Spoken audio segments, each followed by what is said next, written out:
But, I've had people, that have emailed me or messaged me, what are you doing that for? I'll see someone from years ago and they'll say, oh, are you still doing wildlife? And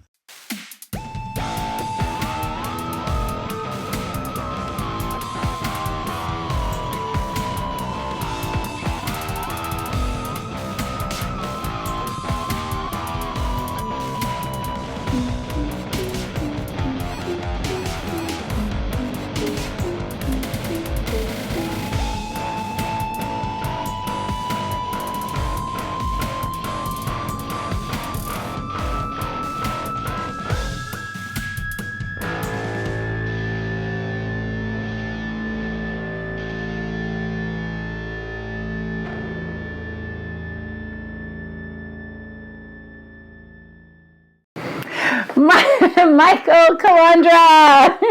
Hello. how are you? Welcome to the show. I'm so happy to have you here. I'm so appreciative of your time and your patience. Thank you. Yeah. You're awesome. That's okay. You're awesome. Well, I'm glad to be here too. So I was gonna say the show is called Vyxsin with Friends. Yep. So how are we friends?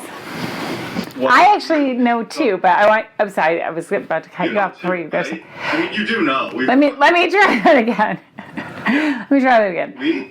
We back in the MySpace days, when the internet was very, young, I think.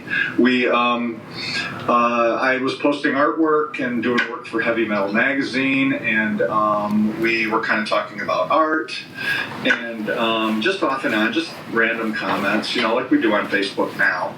And, that's how it kind of started. And then you ended up on some TV show, right? Yeah.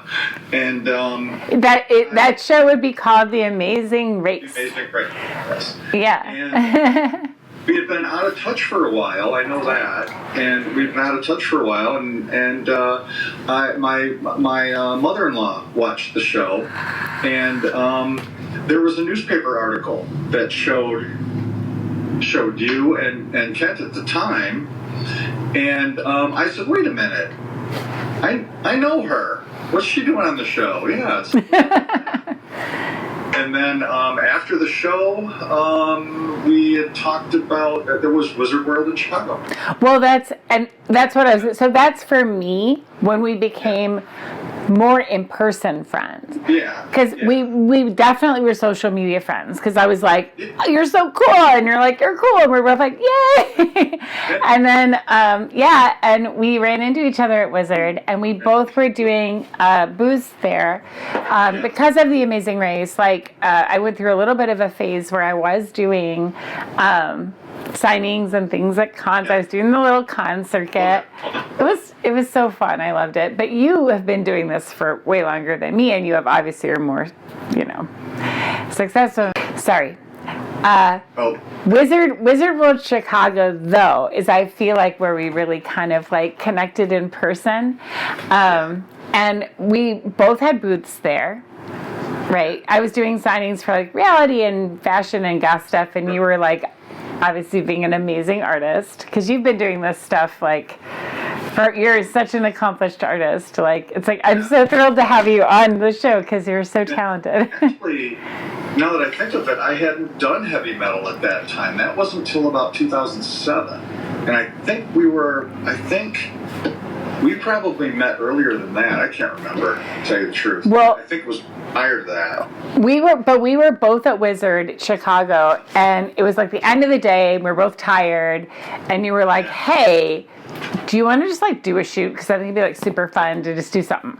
And I was like, yeah, of course, I would love that. And so we went into the room and we did a shoot for it. And I actually have here, I've got to lean over. I actually have here a thing that you painted. I'll do a better shot of it. I just got super Minnesota in their shot, but I'll have a better shot of it down the road. But you did the photo shoot that made this picture happen. That was from one of the photos at the photo shoot, and it was so cool. That's the thing I was going to ask you, because I actually happen to have. Okay, I want to rewind a little bit, and then we'll talk about this. Partly why we're friends. It's like, how are we friends? You are so creative, like you said. Well, and we knew each other through MySpace and stuff like that for quite a while. And when we ran into each other at the convention, right? Like, you're the one who instigated, let's do something together. Yeah, we should do something. Yeah, exactly. So there's my dog. The dog just came in. There's woof. Yeah, at that point, I was doing a lot of pinup work, and also like separately, kind of the horror fantasy stuff, and. It was like I was either doing the straight pinup or I was doing, the horror stuff. And eventually that kind of just merged, into like a more dark fantasy type of work. And that's how that happened. Which is so awesome, because that's sort of what I was doing. It was sort of like I was doing at the time burlesque and go-go, but also goth, so it seemed to be like a perfect fit. What I wanted to say, and then we'll finish talking about the friendship part, get back into your art, because that's what I really would love to explore with you, like your art stuff, is one of the reasons I think we became friends, from my side of things, is creative stuff aside. You are so awesome. You're like an awesome human being. Like you're kind, and you're an amazing, husband and parent and grandparent and human and friend. Like, you are such a nice guy. We were talking about this last night. Yeah, you're just nice. Thanks. Well, it's true. Well, but thanks. I mean, I think the same about you. I mean, we've been real lucky to have that friendship. You just do the best you can. I think with what you're capable of doing. And it works the same with the artwork. You just do what you can. You have to be creative and kind of explore and all that stuff. But you just try to do what you can do. Well, what you do is fantastic. And okay, now I am going to come back to the picture. Not to be egomaniacal, but I happen to have what I believe to be the original, because I think my friend bought it from you for me. Yeah, he did. Yep. So may I show it? We'll take a much better picture of it, but just ta-da! So this was Sleepy Me at the end of a long con day, and you were too, and you were like, let's just get some shots, let's get some ideas. And so I wanted to actually ask you what the medium of this is, like what mediums you work with in art. That one is on like a textured colored paper and airbrush colored pencil. Airbrush and colored pencil. There might be a little acrylic paint in there, but it's mostly airbrush and colored pencil. That's typically what I work with. It's mostly, my work now is about 90% airbrush. And then you go in with a little bit of colored pencil and acrylic paint to bump things up and touch things up. And it gives the more solid acrylic paint gives it a little more depth. Well, so that's what I use. I would love. Like, I do child art, which is real, like, playful and silly, and it's nothing on your scale. I just have fun. I just have fun with it. Especially since I've been a mama, I've been performing less. So I've been doing a lot of things that are just more like visual or writing and things like that.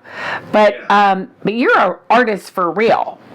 Well, you're like a really real deal guy artist. Yeah. It's so weird, and you know this too. It's kind of like you just have to do it. It's not like I can do it. When I feel like it. I'm not one of those artists. It's I don't need the motivation to do it. It's like I feel like I need to do it. It's a function of your being. Yeah? Is that a fair way to say? Yeah, it's a function of your being. And, oh gosh, you're talented. I was going to ask you how you got into visual art in the first place, because this is something I don't even know about you. Like, how did this even get going? Because obviously at this point, I'm meeting you as an accomplished artist, but I don't know quite how you got your start. I'd love to hear about that. Yeah, because we don't talk about that much. Yeah. I think I've always done it.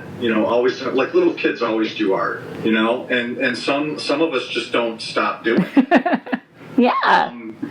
Yeah. Much to my teachers in math that were like, "Hey, he's not supposed to be doing this in class." So you were doodling. Yeah. Instead of taking notes. All the time, and I started reading comics and horror magazines, horror comics, when I was younger. And I just was fascinated with the art, the line quality and the black and whites. And then some were doing color back then. And I started to try to just draw like they did. And it's like, well, how are they doing this? And try to figure out what they were doing and how they were doing it. And then apply it, to my own. Your own work. Yeah. And then you just develop from there. And we did talk about this. There was a time I did, like after high school, I started messed around with portraits, things like that. But after high school, one of my professors was a wildlife artist. And we ended up, I started to emulate that. So I went into this whole wildlife stage. And I did that for quite a few years. And then I eventually, when my son was born, I took a break. And just for about a year. And when I went back to do more art, it's like, well, the wildlife didn't really interest me anymore. It wasn't inspiring you.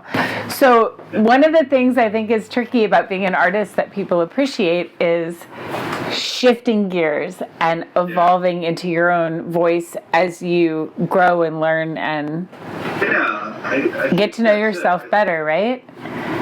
Yeah. I think as you change, as your life changes, your ways to express things are going to change. Yeah. Maybe the art that I liked at one point or I did at one point just doesn't speak to you anymore. And it's like, well, I want to do something different. So I started to go back and do some of the horror-related and fantasy-related stuff that I did when I was younger. And I'm like, well, this is just fun, for me. And it's like, I'm not doing this for anybody else. I'm doing it for me. And that's the way you have to do it, I think. Which is fun, silly, playful, joyful. Well, I have to ask you, because now I think what a lot of people know you for is your horror fantasy sort of stuff. So what about that? You said since you were younger, you've been interested. What about horror, gore, fantasy comics drew you in when you were quite young? What about the subject matter, you were kind of talking about the aesthetic of it, but I'd love to hear a little more about that because I think it's really interesting that was what, inspired you and you came back to as an adult. Yeah, well, as a kid, it's kind of like the other kids are reading like Archie and Superman and, some of those comics. Sure. For me, it's the EC horror comics and then the war magazines that were creepy, eerie, Vampirella, the zombie stuff and, anything with Bernie Wrightson or Jose Gonzalez. And, artists and just, I felt like the artwork it was more involved, and so I started to try to follow that and emulate that, see how that worked for me. But I think you kind of revert back to, you can try those things and try to, not copy, but kind of work in that vein. But then I think you kind of always revert back to what you... Well, I certainly feel that way about my creative self. Is I'm an adult woman, yes. But at the same time, I deeply embrace my inner child. My inner child and I have a very close relationship. So a lot of things about me with performance or, like I said, the writing or visual, whatever, there's a lot of sort of like that sort of childlike joy of like, this is what, it's like a function, like we keep saying, function of my being, but like, it's like sort of part of who I am. I love that you didn't lose that along the way, but was everybody accepting of that right away when you went from doing nature stuff to doing gore and pinup? They're like, but I've had people, that have emailed me or messaged me, what are you doing that for? I'll see someone from years ago and they'll say, oh, you're still doing wildlife? And no. And they'll, well, what are you doing now? It's like, okay, brace yourself. It's a little different. Yeah. And it might be something, very horror related or, a bloody mess or something.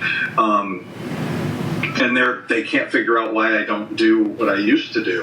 And it's like, but I'm not going to, my art can't be dictated, and what I do can't be dictated by you. I have to do what I'm going to do and express myself that way.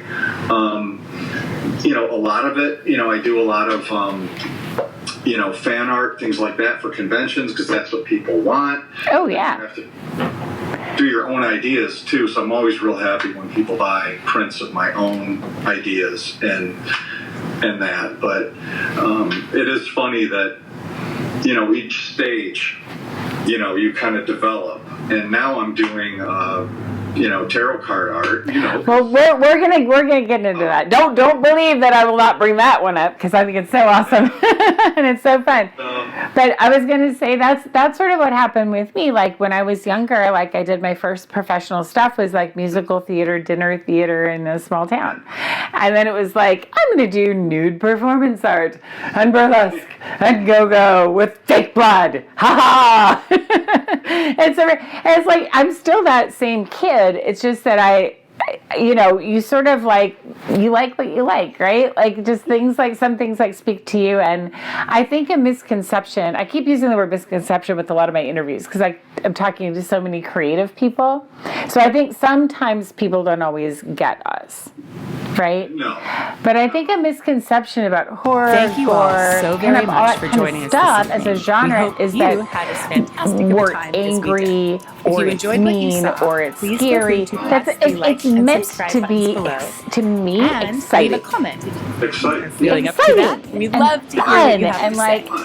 happy. It's not promoting real world violence. It's what it is doing, right? Is like celebrating like this like history of this type of art. Until the next installment of Vyxsin really kind of underappreciated in my opinion. Like the horror genre to me is real underappreciated. Thank you all for how so creative very much for joining us this evening. It's becoming more. You had as fantastic well, now, time but I this just mean, if you enjoyed I'm talking like when you first started doing it, I don't think everyone was like, yeah, I get what you're, And leave a comment.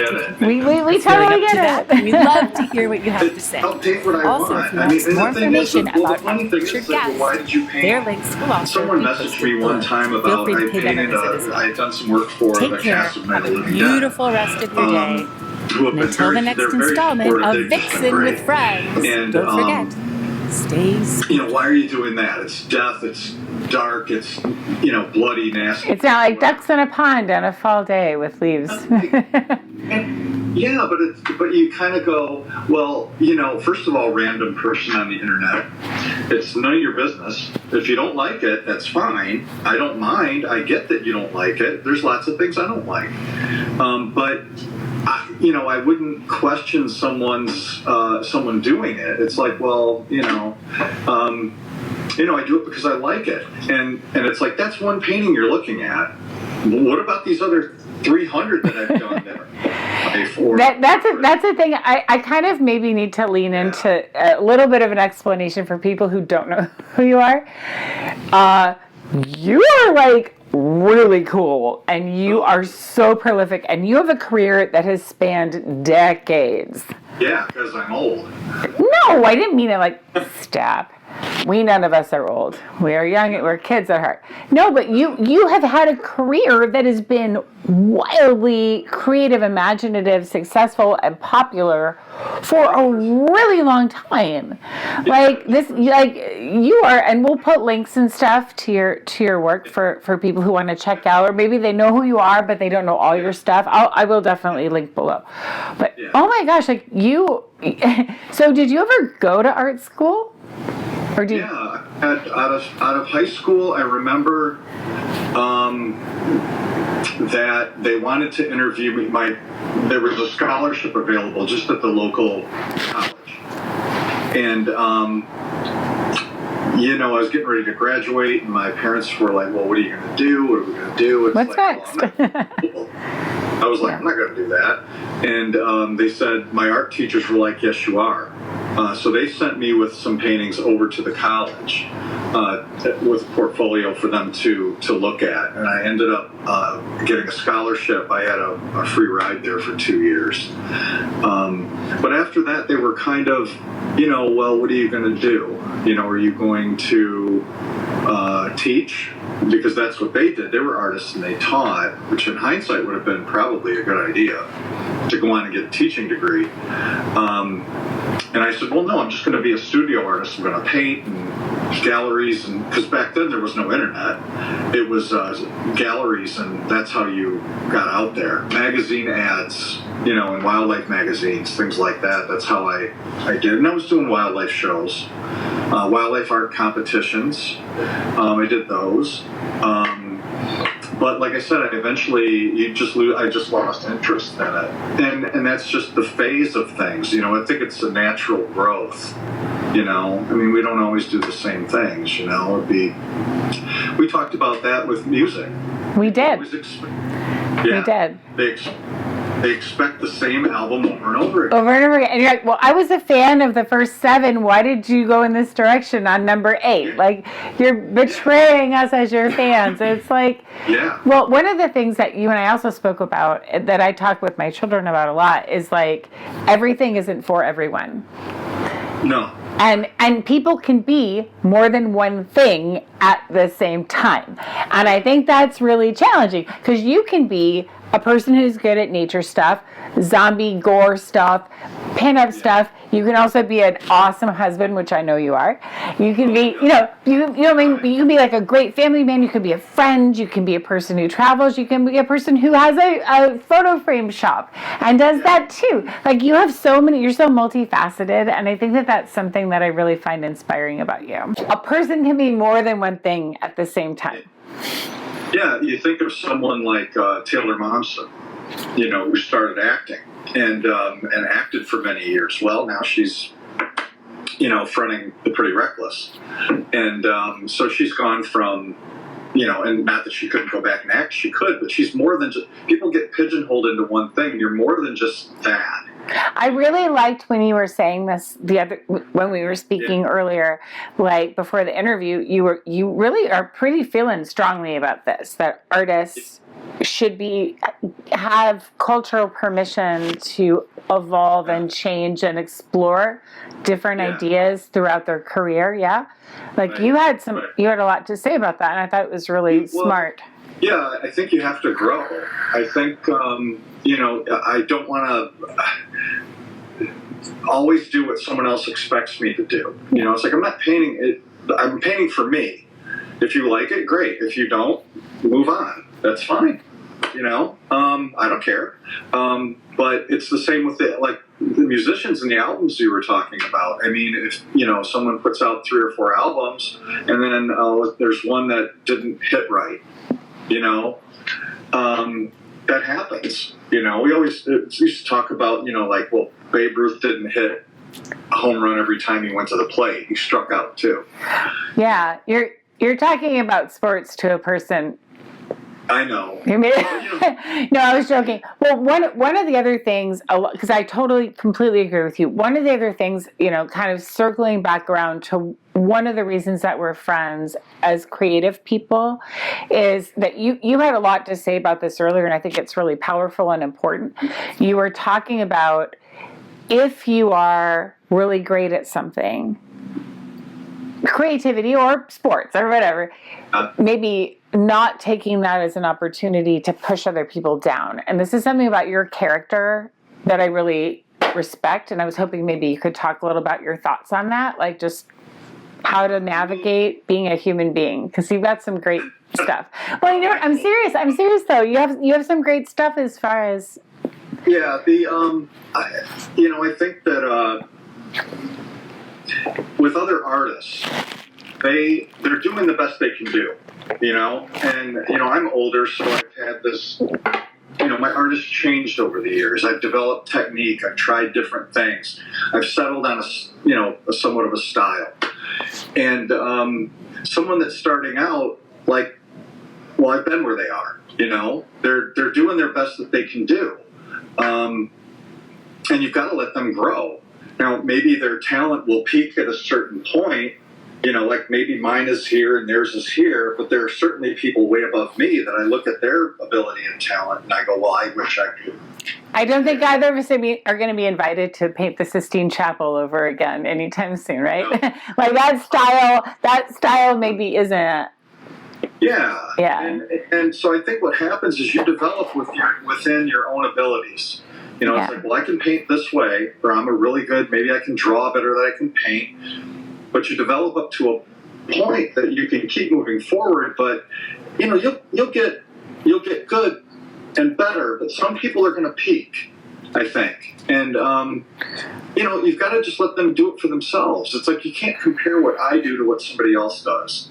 They're like, oh, he does this better than you. It's like, well, I do this better than him. And it doesn't matter anyway. Well, I'm gonna keep pushing this talking point.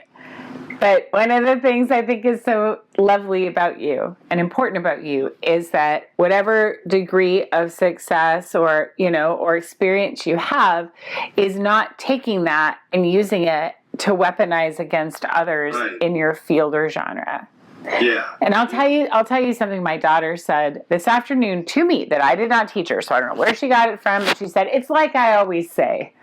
She's 9. So I don't know, it's like I always say. She literally, hand on her hip, it's like I always say. I'm like, you're hilarious. But she said, telling someone that they are stupid doesn't make you smarter. Telling someone that they are ugly doesn't make you prettier. Right. Like stepping on other people, whether or not objectively, culturally, any of that stuff's true, I don't care. Like, her point was, I was so proud, I about cried. Yeah. I was like, yes, you get it. Because that's something you and I have talked about this. I really want you to talk about this. I'm trying to, feed you the... But you have strong feelings about this because we had a big conversation about, how do we treat others? It's bullying, and to me, it's bullying. And when an artist has a big ego, sometimes their ego, they're blind to what they see, but their ego is, they think they're the greatest in the world. And when they see somebody that's good or threatening to them, or it's like, oh, this guy's good, or, this guy's better than me, or I think there's an insecurity, that comes with that narcissism. And when they're looking at your artwork, they're going to try to pick it apart. Well, what about this? And what about this? And what about that? You didn't do. That's like, get out of here. My work has nothing to do with you. If you can do it better, do it. I'm happy for you. But don't, like you said, don't weaponize that to use it as a sledgehammer on other people. Well, especially in your own community. In your own, for you are a visual art. I mean, that's your jam, you know what I mean? It's for me, it's being the most fantastic people ever community. I was kidding. And being humble. And the most humble community. No, I was just kidding. No, I was just trying to make a joke. But it's whatever, your thing is, I think one of the things you said that I thought was just really straightforward and really cool was you were just be the best you can be and let that be you know what I mean? That's what you need to be doing, not trying to make yourself look good by pushing other people, kicking them to the ground and pushing them down. Because like you said, not young even age-wise, just newer artists are finding their pathway. Finding their way. And going... And snarking on that. Remember he said there's no snark. We are not a snark. We're not going at others. That doesn't help anybody. It doesn't make you look cool, in my opinion.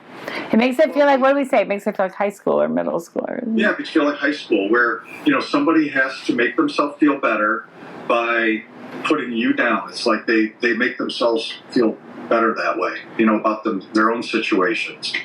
And you don't want to stifle other people's creativity. It has nothing to do with me. Let them do what they're going to do, and you've got to be supportive of them. That's one thing I like about the tarot groups that I've been working with, 78 Tarot, and the directors there have been fantastic. I mean, they're very supportive, they're very encouraging, and that needs to happen. Now, if I see another artist where, geez, I wish I could paint like that, or I wish I could do what they're doing, I can have an appreciation for it, but I know that I'm stuck doing it with my own, abilities. Well, and I would hardly say that you're stuck. You're pretty gifted and blessed with a lot of abilities. You are so talented. But one of the things I also appreciate is the way that you interact with people who are fans who are familiar with your work, and you're fans of them, is because you appreciate and respect that they appreciate and respect you. There's like a mutual sort of like relationship there. It's very symbiotic, and I feel like unfortunately, some people, when they have success, they use that to be like, I'm gonna look down my nose at you. And and I've seen you at conventions. I've seen we've spoken at length. You're not that guy. Like, you're like such a cool guy. I appreciate it. They like my work, and they like what I'm doing. It's like, oh, that's great. I mean, it's validation for you as an artist, right? So I go to a convention and somebody's like looking down their nose, or they don't really want to be there. It's like, well, then why are you here? I mean, these people love your work, and when they show up, I mean, what's not to like? I mean, why would you get irritated with those people? That's your fan base. But I guess everybody has bad days, but you wonder if the success has made them a jerk, or if they were just a jerk before. And now they just have to be success. Well, if you're going to be a jerk, I guess be successful. I don't know. Who am I to say? Yeah. So we were, talking a little bit about just, other artists and how, I mean, I try to be as supportive to the other artists as I would want them to be to me. Because I go to conventions, I go online, I see other artists and illustrators. I'm like, geez, man, that person is really good, and I'm not there. I feel like mine's at a certain level, and I look up to them too. So I don't want them looking down their nose at me. I mean, well, it's. I realize it's silly, but it's like that. Do unto others karma. Just like treat others how we would like to be treated. And I feel like that's one of the reasons that I have so much respect for you. Is obviously you're talented. Obviously you're successful. All right. So just to sort of wrap up this piece of the conversation, because then I've got a fun thing for us to do. I just wanted to, again, share how, impressed. Oh, well, thanks. I appreciate it. I mean, I'm glad I had a few friends that contacted me pretty steadily through the whole thing. Like, hey, how are you doing today? How are you doing? And you did that, so I really appreciate it. It really helps because, you're at home sometimes and it's like, oh, geez, this again. And it just helps to know that there's somebody out there that's like, thinking of, how you're feeling. So it really makes a difference. A lot of people on Facebook, I have people messaging me, and it kind of really surprised me. I thought, I didn't feel like I was going through it alone with everybody that contacted me. I was just surprised, I guess. Well, I'm not surprised because you are a darn lovable person. Well, and so, it's like you are kind and funny and smart and creative and good to people. And so it doesn't surprise me at all that so many people were reaching out to you, when you're going through, all of that. right? Yeah, so it did really help. It helped you to stay positive. That people were backing you up. So yeah, it was great. Yay! Everything else was horrible. But I'm from the Midwest. I'm like just like you are. I said this to you on the phone. If you lived closer, I would make you a casserole. Oh yeah. Because that's what we do. We show up with the casserole and we're like, I'm so sorry. Here you go. It's nice and soft. You can swallow it. It's nice and soft. Here's a casserole, or here's some stuff for your casseroles. You get one for you. Here's ones for your family too, and a jello mold. like when you don't live in the same city, you got to just kind of try your best to be like supportive in different ways, right? Like. It would have been great for you to do that, but I couldn't have made it. I told you I'd make one that's really soft. It would be liquid casserole. We could inject into you. You'd be like, green bean hot dish. I feel like I'm at home. Yeah, put it in the blender. Yeah. Oh, dearie me. Well, but here's what I would have done though, even when you couldn't have swallowed, because I'm so Midwestern. Yeah. He can't eat it, but let me take some stress of dishes and grocery shopping off of everybody else who's coming and going to visit you. Yeah. So I'd be like, here's a breakfast one. You can bake it in the morning. It's I would casserole the heck out of your family if I lived in the same city. I promise. I'll find a way to do it. It was mostly Angie and I at home. She was working still, and it was her at home. The kids couldn't come over. They were like, we don't want to get you sick, and it was winter. So it was just, I couldn't even go outside. It was cold, so snow. It was like 2020 all over again. Yeah. You're back in quarantine again, almost. I felt like I was in prison, and but that's kind of the idea. I had to get better, and nobody could come over. And you said you weren't really feeling super creative at the time. One of my favorite things you said to me was when you started getting back into drawing again, and you're like, well, there's no one really in the shop at the moment. I think I'm going to do some drawing or do some art or sketch some stuff out. And I was like, okay, this is awesome. Because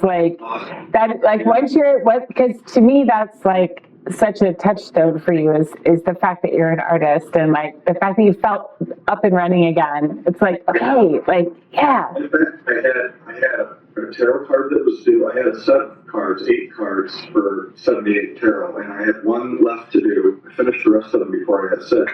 But I had to go back and do this one, and I had a poster for a convention called Living Dead Weekend in Monroeville, Pennsylvania. It's like one of my favorite things. And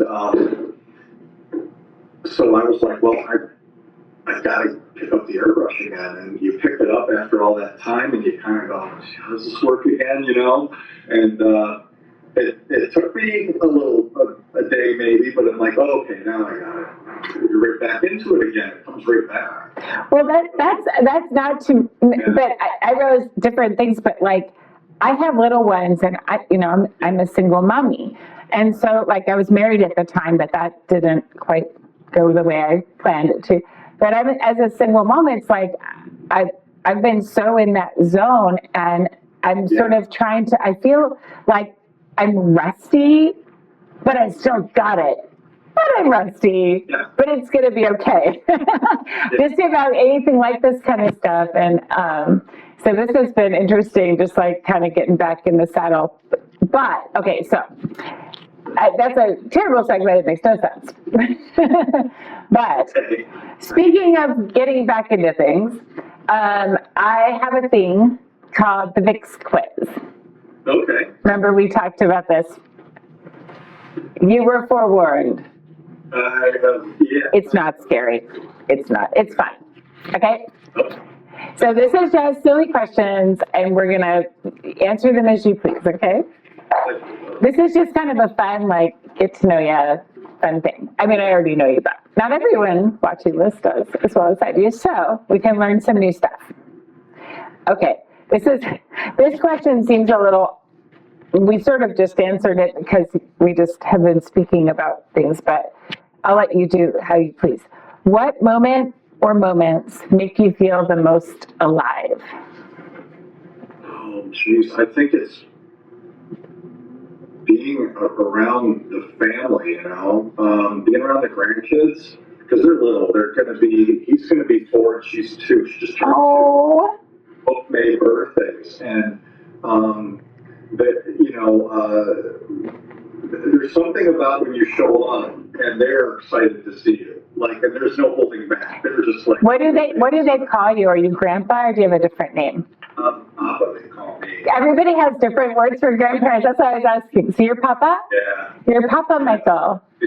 She's Nana. And, Aww. that excitement, when you show up at the house and they're like, oh, I'm so excited to see you, I think that, if I'm outside, I used to do a lot of running outside. Okay, wait a sec, because that's my literally next question. I'm not even joking. No, I don't know where to hold this. I'm literally not kidding. It's this is so funny. Perfect. If you had your choice, would you rather be indoors or outdoors? That's literally my next question. Definitely outside. We do a lot of walking in the park system here, and I'll go fishing at the river here, and just being outside. It's not really about catching anything. For me, it's nice, but you're out there, and there might be a eagle Birds chirping or things. Yeah. You watch the sunset, and to me, it's just really relaxing. So I'll do that. I was running outside too for a while. I was doing trail running, and just for myself in the morning before work, and that was always nice. But I haven't been able to do that yet. Getting back, I'm about 4 months out of my treatment right now, and the strength just isn't there. But it'll be back up. Yeah, but definitely outside. Okay, cool. My follow-up is just, where do you actually spend most of your time? Probably indoors, right? Spend most of my time indoors, so I can't wait to get outdoors. You're ready to go, though. You're like indoors with an eye on the window and ready to go. Like right here in the shop, Most of the time's right here in the shop, but I do enjoy this, though. I mean, it's not that I don't enjoy it. It's like, but it's nice and sunny today, and it's like, wow, I'm in here, Yeah. But your nature, and again, like, even though we've talked about how you move forward with your career as an artist, the fact that you chose nature stuff to start off with, that's why. that speaks to your love of nature and the outdoors. Yeah. That's why I did that. And with the professor that was there, he was a wildlife artist. He was pretty well known, and Ted Vassar was his name, and I learned a lot from him and the other professor, Gary Wilson, at college, and he was a wildlife artist. Ted was. So I'm going down that path because you want to be legit, because paintings of zombies maybe weren't legit back then, and they're like. But the fact that you were good at it, I don't know. I was just trying to make a link. Yeah. I'm not trying to force anything, but the fact is, you and nature, yes, right? Okay. So this is, money is no object, health is no object, nothing, nothing's not object. If you could travel anywhere in the world, where would you go? I would say it would have to be Europe. Somewhere, England, Scotland, Italy, Japan would be nice. So there are places I'd like to go. Places like that, I think, Just something different. Yeah, something different, just something different to see. Yeah, we're planning on doing something. We'll do something like that. Different food, different languages, different cultures, different arts. Yeah, I love it. Food, Okay, this one's a little more tricky. Okay. If you could travel when in time, when would you go? Oh, man. You'd almost be afraid of traveling in the future. It's like, what is happening? You'll overshoot, and then there'll be, apes on horseback everywhere. I would think that, gosh, that's a good question. I don't know. I feel like early last century, like 1920s, 1930s, maybe. I think if you go too far back, it's, I don't think that there were there were like no advancements, you know what I mean? It's like Well, there is some. They were like irrigation of crops and yeah. carving stones and things. I don't know. 20s, 30s. All right, there you go. I can't really think of anything other than for any real reason, though. But the 20s, 30s because art or the art styles at the time? Or? Yeah. Vaudeville, things like that. That would be nice to probably see. Some of the entertainment back then, the movie industry was just starting. Well, that would be real neat to see, like, film in its Ernie. Yeah. Early, before Bert, no. In its early iteration, yes. Okay, so there we go. So, okay, this is kind of one we've talked about a little bit, but I still really like it. It's just as a quiz question is, do you have any advice for something for people to avoid? Like advice to avoid. Whatever you do, do not. Be careful, I think, especially if you're an artist, of other people's criticisms. Some people take constructive criticism really well, but I always tend to think of, why is this person giving me this critique? Is it, where are they coming from? Do they genuinely want to help, or they have advice, or is it to feed their ego, or to try to take you down a peg? It's like, well, why are you telling me this? Especially, I would say, unsolicited advice. Unsolicited. It's like, what do you think of this? They're just like, well, what do you do? You know what I mean? And you're like, you're not a professional cultural critic, I mean, if you were, but especially if you're just somebody, everyone has an opinion about stuff that isn't theirs. It seems like, yeah. That's your opinion. That is a good piece of advice. Yeah, be careful listening to them. I mean, I always weigh it out, but then I always try to figure out, well, like, why are they telling me this? Are they genuinely trying to be helpful? Especially when I was younger, because it was always,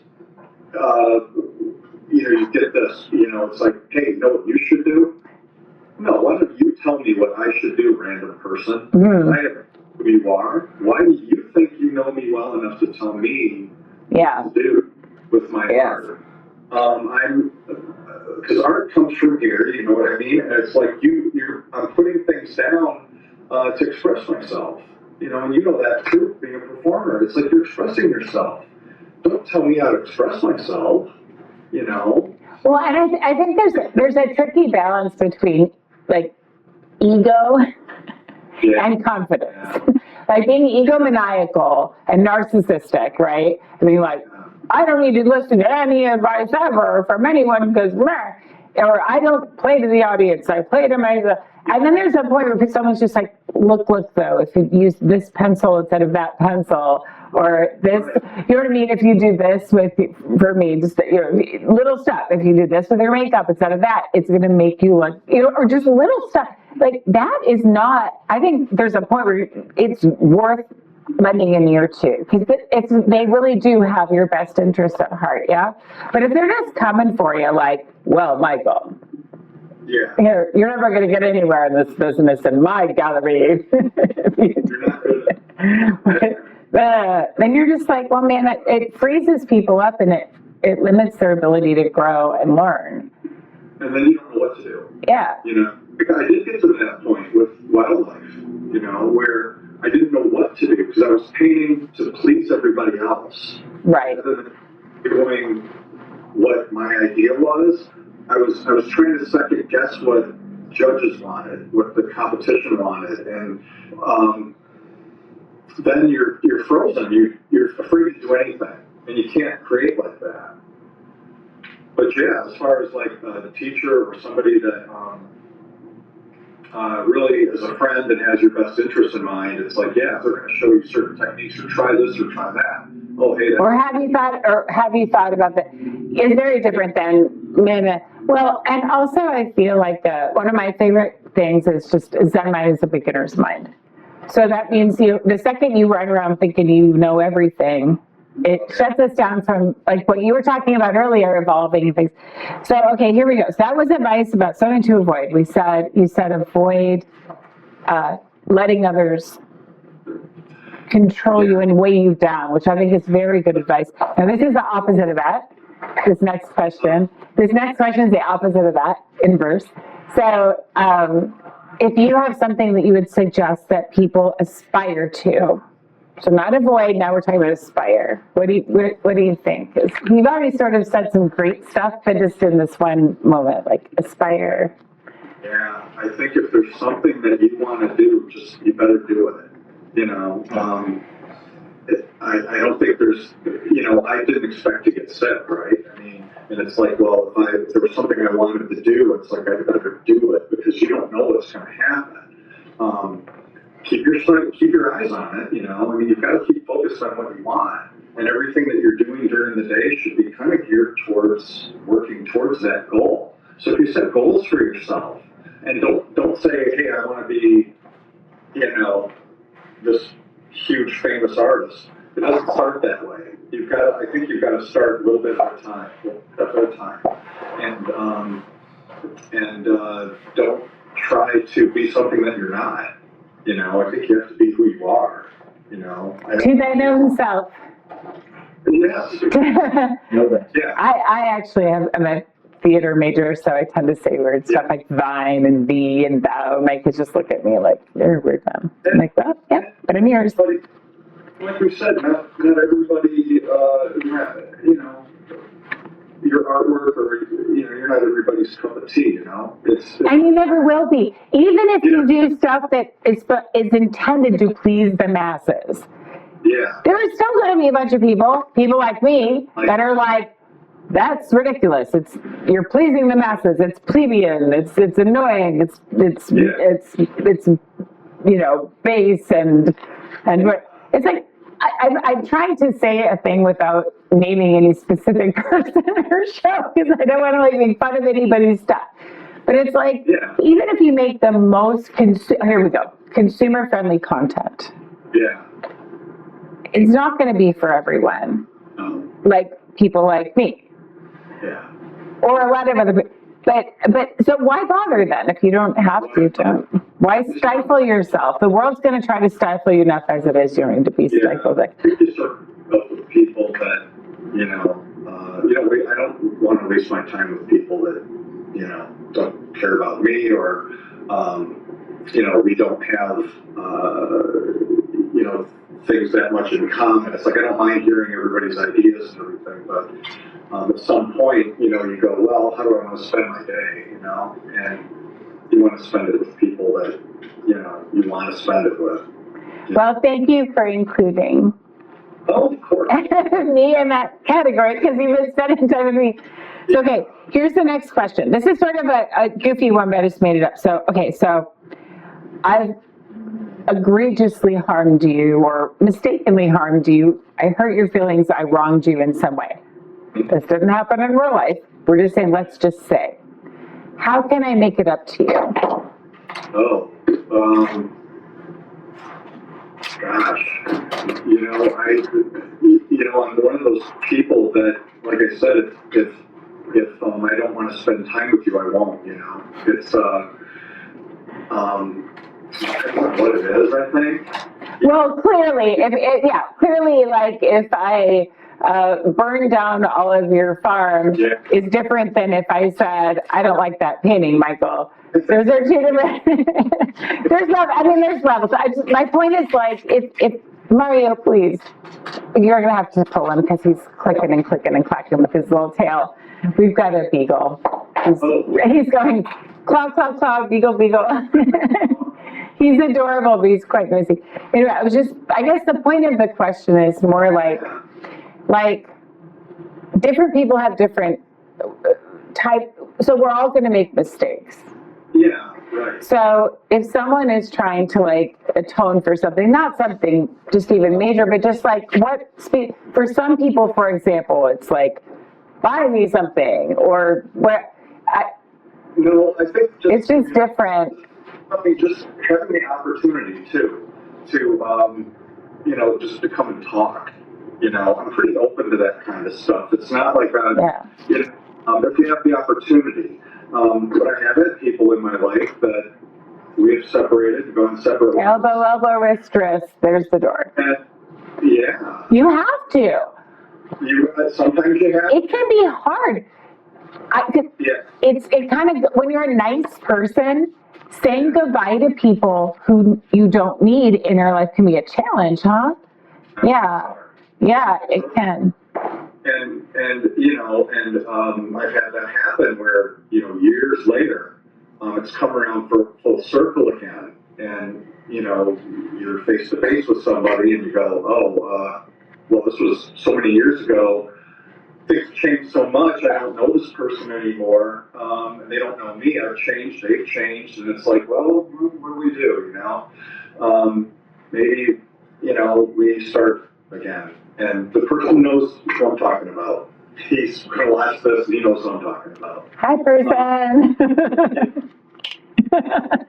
And I think that those kinds of things happen when it's time for them to happen. I think those things take time. And when it comes full circle, it's like, well, okay. And like you said, you don't have time to waste. We shouldn't have wasted that much time to begin with, what we did. And now, different now. So that's a lot of that. Yeah, I like the idea of just come talk to me, let's see. Or let's just put it on the back burner and maybe after some time, because those are both very healthy answers. Yeah. I like both of them. Those are both good answers. I mean, you got to be open to that, Well, at the end of the day, if we hold grudges, are we really hurting the other person, or who are we carrying that around with every day? Like, that person. We're just hurting ourselves, right? Yeah. I just always think that's an interesting question. Is like, how do we conflict resolve? How do we navigate that? Because there's always going to be someone who says something. I mean, this is everybody. People we love. People who are awesome people. They say something, they do something where, maybe they just had a cranky morning or just something as small as that. Or they just were in a rough piece of their life, maybe. And then they did something that was like, whoa. But then it's, like you said, if it's years later, maybe we can water under the bridge it and move on. And okay, here we go. So that one's gone. Okay, this is kind of one I sort of said mine, but what is your favorite quote? And it could be song, lyric, poem, something someone said to you, and any of that. Favorite quote?